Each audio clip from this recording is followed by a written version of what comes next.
Hello and welcome to another lab video. Because I've been continuing with you about lab techniques. The usually the lab glasswares regarding lab different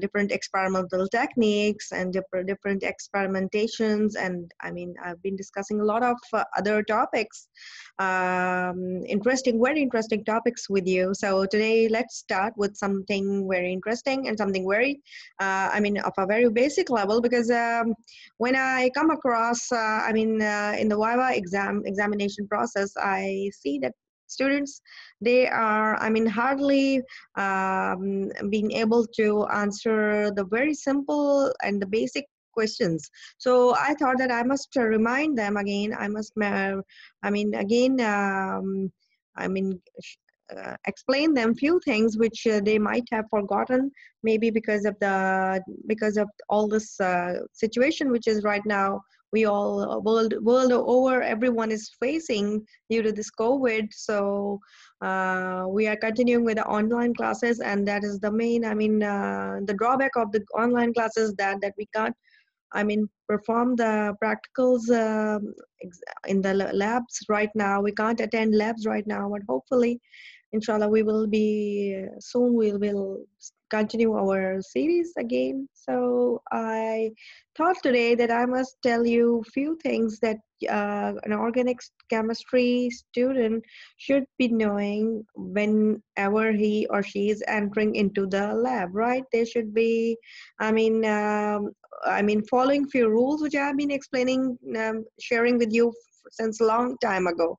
I've been sharing this, but still, I'm very sorry to say that when I ask my students, they are unable to answer the very simple questions. So I thought that I must, share with them few things which maybe they are not getting right now. So I would like to share about something about the glassware, the basic glasswares and the advanced level glasswares that are supposed to be used by a master's level student or an MPhil student, right? So it consists of a lot of, glasswares. There are many types of glasswares that they are supposed to be, they are supposed to use in the labs, and these includes the different size flasks.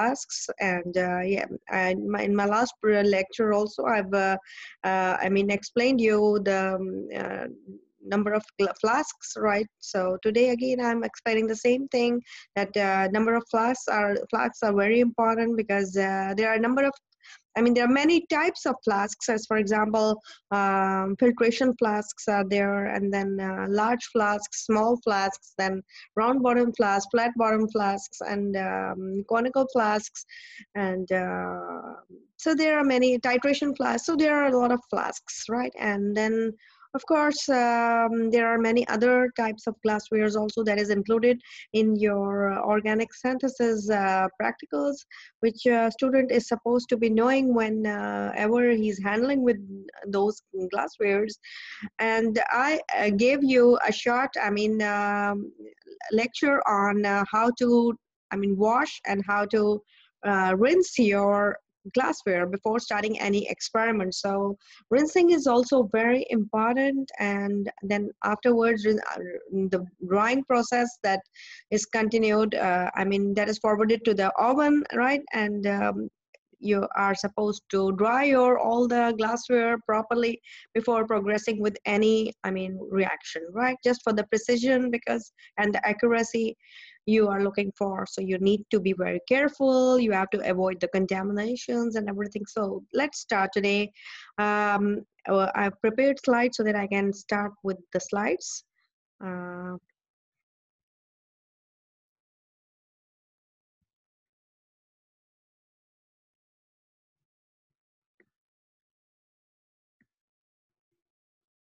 Okay, so this is something I have labeled today, lab equipment, right?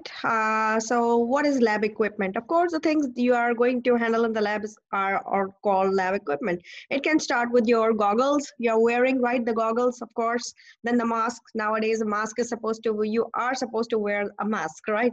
So mask is there. And yes, sanitizers you're supposed to take along when you are will enter your labs. Yes, these are the basic things nowadays you are supposed to, of course you are supposed to follow before also, but now due to the COVID you have to follow them, right? So now let's see, there are a number of flasks I've drawn here, right?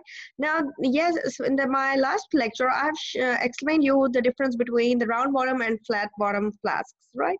So these are the basic shapes of the round bottom and flat bottom flasks, right? The flat bottom has a flat bottom, whereas round bottom has a round bottom, right? So they have quite a difference, right? And the flat bottom flask, the benefit of using is this, that it can be balanced. It will be, I mean, it will be sturdy, it will be balanced easily. It won't fall here and there, whereas round bottom needs a support, right? So to stand on your table, on your desk, or anything, right? So and there are many other differences which I discussed in my last lecture, so I'm not going to spend today's time on flat bottom or round bottom flask. Let's talk about something else, the other things that are supposed to be used when you enter into an organic chemistry lab, right? So there are a number of tubes, right? The tubes, let's talk about the tubes. Now there are boiling tubes also, in which you can boil some, and they have the same shape as this tube. This could be called as a boiling tube if it is a bit larger in size, right? And the test tubes are a bit smaller, right? And they have different measurements written on them. They are a bit smaller and they are used for minor tests, right? You can perform number of tests in these test tubes, and you can reuse them, you can wash them again and again, you can reuse them. This is the simplest thing every chemistry student knows, that how to, and they have a particular stand with the holes, small holes in them, where you can put them back after washing, and you can put them back into their stands so that they can dry again and you can reuse them again. So these are reusable, test tubes are reusable, okay? Fine, and they are heat resistant also. One more quality of good, glass is that you read a lot about glass. So it's a borosilicate glass. I think that it's a bit tougher, right? And it can resist heat. You can heat it easily on the flame, right? So these are, this is something to do with the test tube. This was some few words for the test tube. The next tube we'll jump to is an ignition tube. Now ignition means to ignite, right? Jala dena, ignite, right? To burn. So that means if you are going to burn something, right? If you're going to burn this ignition tube, that means it is not reusable. You are not going to reuse it. And you are not supposed to even wash them, okay? They are not recommended to be washed because they are new, and when they are packed and they are provided to a student, they are very, they are in the state that you can reuse them directly without going through the process of washing, rinsing, and drying, right? So, and then afterwards, they will be used for igniting something, right? Ignition means igniting, and then you will simply throw them away. That's the end. Fine. So let's jump to the next tube. This is a very thin tube, right? This is called a capillary tube. Now the capillary tubes are of many types. The few are open from both the ends. Both the ends are open, and you need to seal one end to fill your compound into it. What they are used for? They are used for recording your melting point of your compound. Whatever compound you're using, you can record your melting point through this capillary tubes, right? And if they are sealed, mostly they are sealed from one end, but if they are not sealed, you will just simply open the burner and you will hold it in your hand, and you will simply rotate it at the top of the burner, and you will you will be able to, it will melt, and it will gain a shape, and it will be closed from all the ends, right? So this is how you're going to close this capillary tube from one end if it's not being closed from both the ends, right? From one end. So this is mainly used for recording the melting point of your organic compound, to determine the melting point, and it is again not reusable. I have drawn across, that means not to be reused. Again, here also I have shown you with a cross that no, it's not reusable. Okay, whereas yes, these test tubes are reusable. Okay, now and these flasks, they can be reused, they can be washed, and they can be easily reused. Well, let's jump to the next flask. Now it's a volumetric flask, right? Volume means that you have to, it has something to do with volume, so that means you have to fill it to some point, and you have to do something with the volume. It has something to do with the volume. So yes, it is used to make solutions simply with the known concentrations, right? What it is used for, I have written there, used to make solutions for, of course, with the known concentrations, and you will then you will fill up to the mark that has been provided there, and you will cork it, and then you are going to shake it like this, right? And then this way you are going to mix your compound, whatever solvent it is inside it with it. You can mix it, and you can make up the volume, and you can set it aside as if for example you are making a stock solution or anything like that. So these are used for such type of analysis, these volumetric flasks, right? Okay, now there is a particular heating setup that I just have drawn here. It has got a stand, right? And if you have to, if you have to boil something, right, without wasting the liquid, that is the solvent that is inside it, so you can, adjust a condenser over it, right?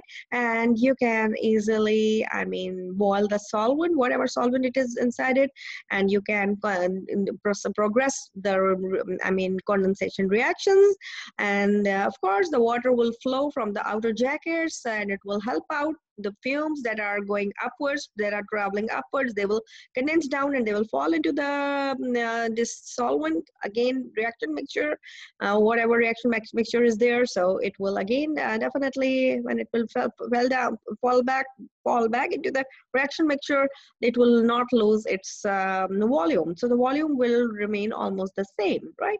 So this is a heating setup, and this process is called refluxing, which I have explained also to you people, so I don't need to explain it today.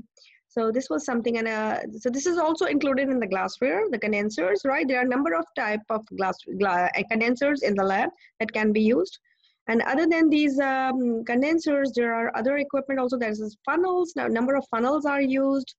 And of course, there are a number of beakers that are used, and there are a number of filter papers that you will use there, and there are glass rods for stirring. And there are many, things that are made up of glass that is being used, and that is included in your lab equipment, right?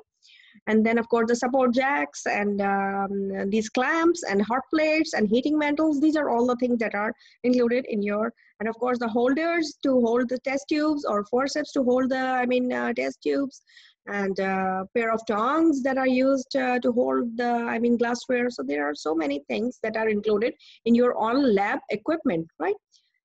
So let's jump to the next slide.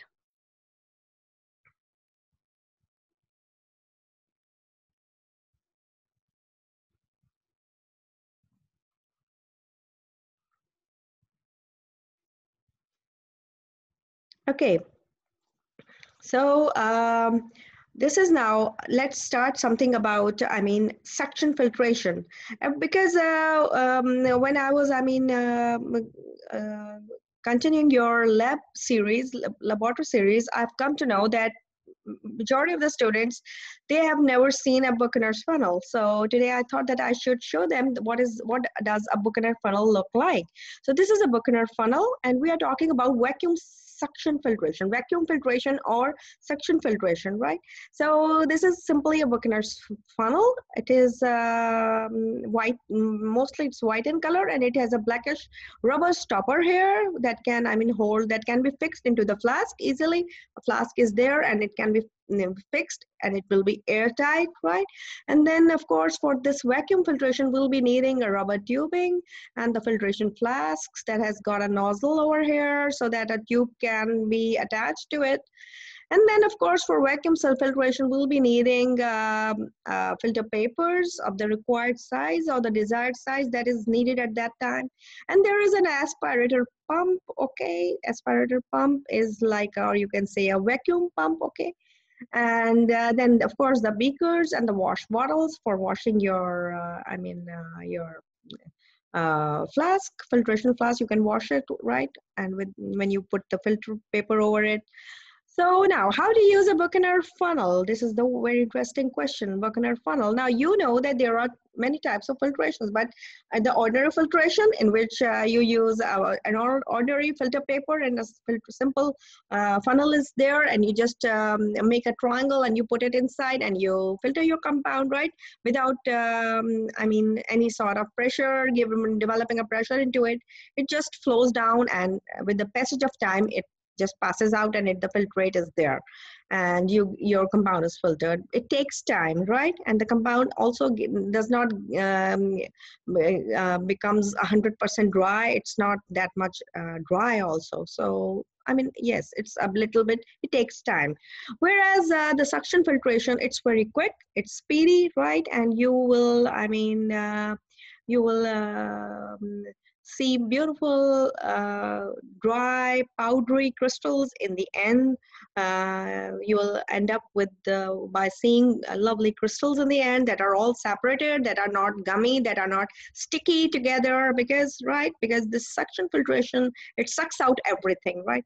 It has got such, power in it that when you open the suction pump, there's a suction pump also. This is aspirator pump or the suction pump, right? So it's a vacuum pump. It creates a vacuum inside the flask. And what happens that one side of this, it is attached to this rubber tubing, and one side is attached to this flask.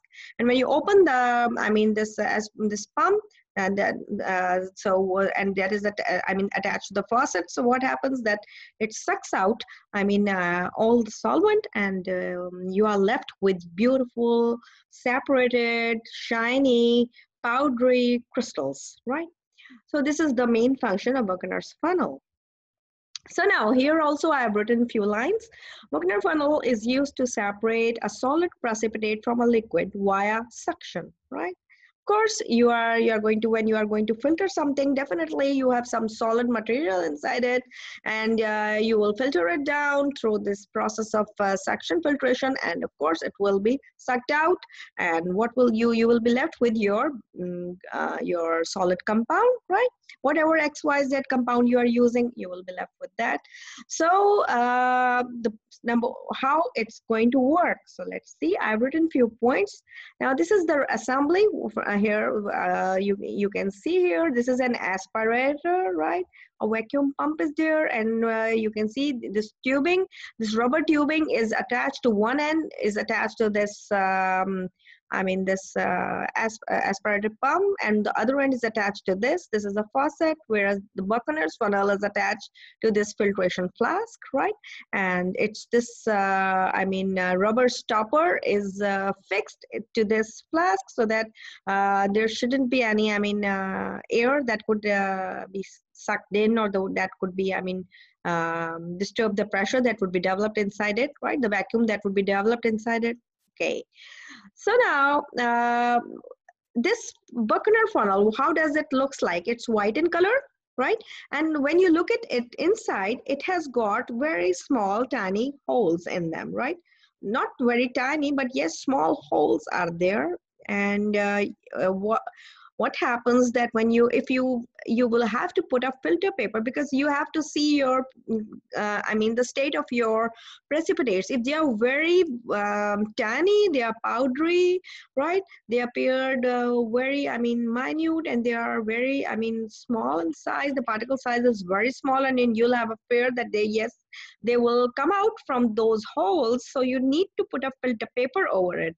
It depends on the nature or the state of your precipitates that you're going to filter at that moment. So this is depends on that whether you do need to put a filter paper over it or not, right? So because the surface is all perforated, right? It's called perforated of Buchner's funnel. The surface of that Buchner funnel is all perforated. So now how does it work?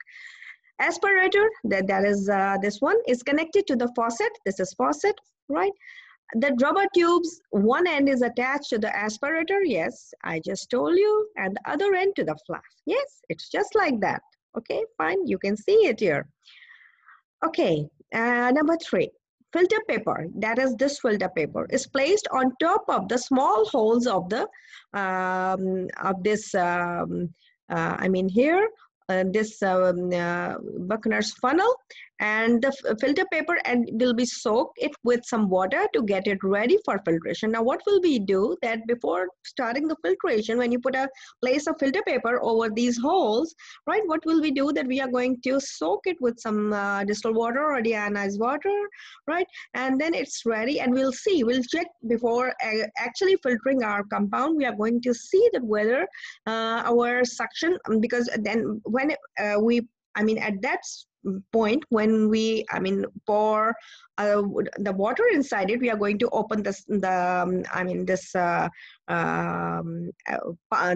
vacuum pump. Yeah, we're going to start it, and then you will open the tap to its full, and then what will happen that you are going to test first that whether that the water that you have flown over this this filtration flask, does it filtered off easily, right? So when you see, yes, the amount of the water you took initially to filter for the filtration, and you poured it over your perforated filter paper, it's simply filtered out from and it's lying in the flask down. So you will be sure, that will ensure you that your suction filtration is accomplished, and now you can filter your own original compound. Your filtration flask is ready. The suction vacuum filtration is ready for filtering your organic compounds. So now after doing this step, you will pour the reaction mixture. Now your reaction mixture, now things again comes to that point. Now you will pour your reaction mixture after confirming that your suction is in the form, right? It's doing fine. Pour the reaction mixture on top of the filter paper and watch as it's been filtered off completely. Okay. Turn off the faucet, right? Yes, in step 3, I forgot to tell you, you have to turn on the faucet, right? And in the step 4, when you, of course, you repeat the same reaction, same process, you pour the reaction mixture. Now, in the first step, you poured the deionized water just to test it, right? And then when the process goes fine, you repeated the same process with with your own reaction mixture, which you are going to filter now. So you will pour it on the top of the filter paper, and you try to always pour in the center of the Buchner's funnels filter paper, and just at the center, right? And then when you are pouring it down, you should put up the glass rod inside it, and then you should pour it with the help of the glass rod. Will direct all the solvent along with your precipitates to that funnel, right? That Buchner's funnel. So this is the way to pour the compound inside it, the reaction mixture into your funnel. So after you see that your reaction mixture is all filtered off fine, you will turn off the faucet. You will simply turn off this faucet, you will close it, right? And now the suction has stopped. And in this way, you will accomplish, and you will your vacuum suction filtration, it goes on with this process. And in this way, you will end up with the lovely precipitates in the end. You will get your compound in a very dry form, because you will, before turning off the faucet, you will leave it there for about 10 to 15 minutes. Just leave your compound there with the faucet on, okay, and with the suction on. It should continue for the period of 10 to 15 minutes. This process should continue, because you have to make sure that yes, your compound, you will keep on checking your compound, that whether it's now, I mean, in the dry form, because this the main the great function of this suction filtration is that it makes your compound totally dry, 100% dry, and there's almost no moisture left in it. And when you keep it there for a longer period, the filtration is continuing for a longer period, it will be more drier, more, I mean, powdery, more shinier crystals you are going to get, and you will, I mean, you will have no trouble in further in drying it off, right? So this is how this Buchner funnel it works. Or you can say the suction filtration, it goes on, right? And it is also called vacuum suction filtration. Somebody can ask you, even in the exams, people can ask you what is the difference between the two types of the filtration. So now you are being able to answer that question, that what is the difference between, I mean, a suction or a vacuum filtration and an ordinary filtration, right? And because in the lab we were unable to perform this vacuum filtration, so I thought that today I must show you how to, I mean, run this simple, I mean, it's also an experiment, so, a very simple technique, how to run this technique, how to enjoy this technique, you can say, and how to set up a very simple small assembly for vacuum filtration, right? And you should be able to know that how does it looks like, right? So I hope this would help you in, I mean, uh, in getting getting the idea of how does it work and what is the difference between, I mean, these two types of filtration. I hope I'm successful today in making you understand the main difference between an ordinary filtration and the filtration that goes on with the vacuum or a vacuum filtration.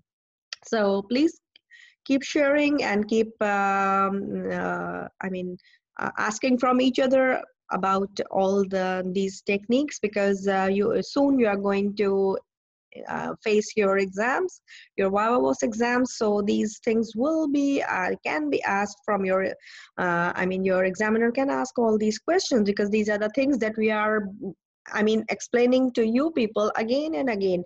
We are repeating them so that you simply, you are familiar with these all words, you're familiar with all these techniques, you are familiar with the glassware, the basic glassware and the advanced level glassware.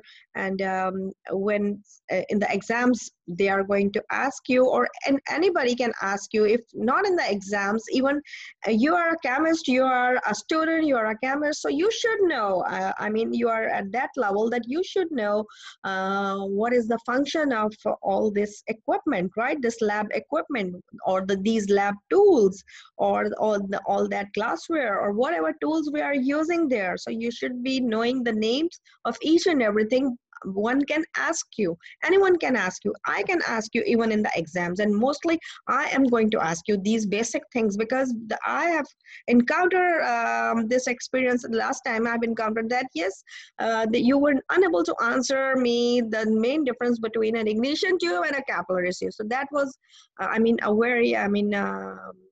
very, that was pathetic, and I was sorry for all those students who were answering me like that. So I don't want that thing to be repeated again, and I don't want that type of a response from my own students.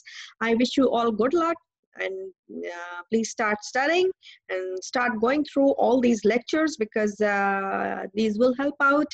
I hope these will help out, and these will work out for you in the same way as it worked out for others. I hope you find today's video interesting, this lecture interesting. It was on a very short topic, and I hope you got all the points, and now you are confident, you will be able to understand, you will be able to tell everybody what is suction filtration, what is vacuum filtration, right? What is Buchner's funnel. Okay, so see you again with some other interesting topic, which I will feel like that, yes, you should know, or you should have some idea about it. I will simply see that what I'm going to explain to you now in my next video. So See you again. Thank you very much. Keep watching, keep learning. Bye bye.